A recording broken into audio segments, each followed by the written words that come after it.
All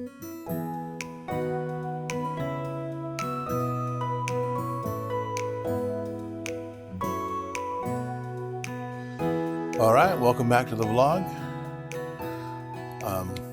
The last time we talked about anything serious was me coming across the green card issue. If somebody's on a green card, a Filipino's on a green card like my wife, and she's going to be gone for more than 6 months out of the country, she has to be back before that 6 months is up, or she's going to risk having an interview with somebody. And if she's gone longer than a year, she's more than likely going to lose her green card. She'll have to go fight for it. So there is a way around that. It's a re-entry permit. And so we were planning on doing that at a cost of $660. Now we came across another snafu, Social Security. She's going to be retiring before we leave. And that's going to be another issue we found out about. So Social Security says if a foreign national has a green card and leaves, after they started collecting Social Security, will not be able to collect Social Security after 6 months out of the country, continuous. She'd have to come back. Now, our goal has always been to stay 2 years, and we've already modified that because of this, re-entry thing, and we weren't sure what was going to happen. So we were already planning on coming back mid-April now. That was a modification of the plan, and it still fits well with what we're going to do. So she's going to go for her citizenship tomorrow while we finish her application up. We've already got it started online, so we've got an account for SSI, and we'll go in there into the immigration website, and we'll actually finish that up.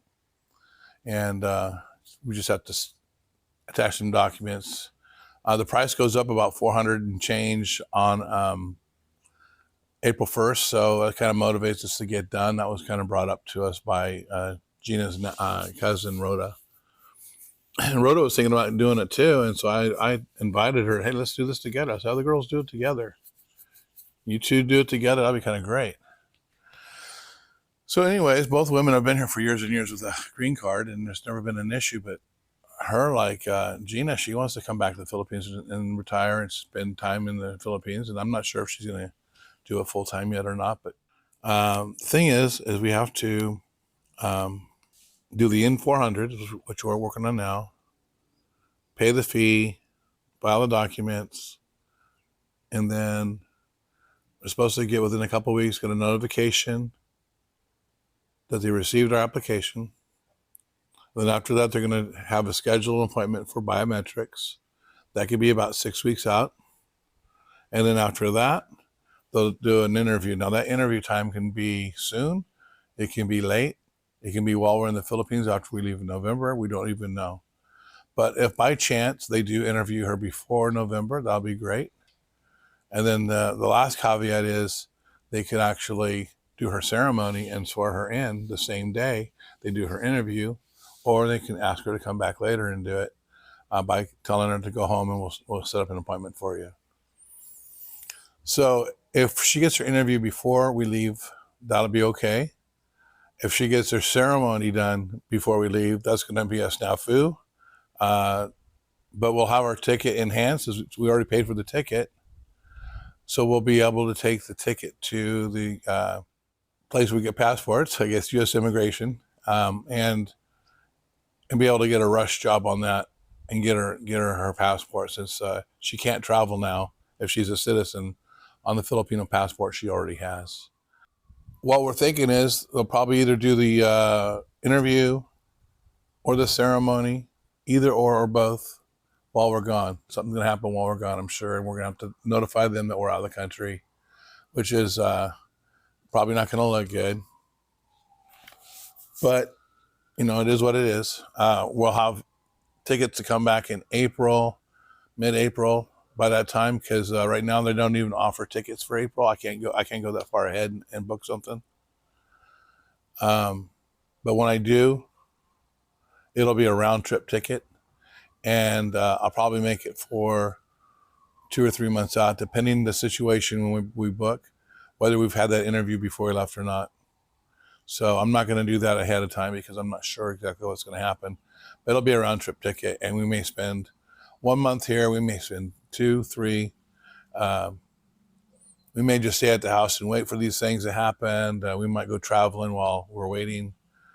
We have friends, all over the U.S. that we can visit with. So it might just be another expensive year. And then I'll have to start saving money the following time. But anyways, I'll keep you guys apprised and bring the cameras along. And if we do go somewhere exciting, like, we have a half daughter and a stepdaughter, whatever. That's her stepdaughter's in Seattle. And I've got a friend in the Washington Islands that I grew up with. I've got a godson that lives in Pennsylvania. No, excuse me, North Carolina. And then I've got a friend that lives in Texas. We have our nephew, Rhoda's son, lives in Texas.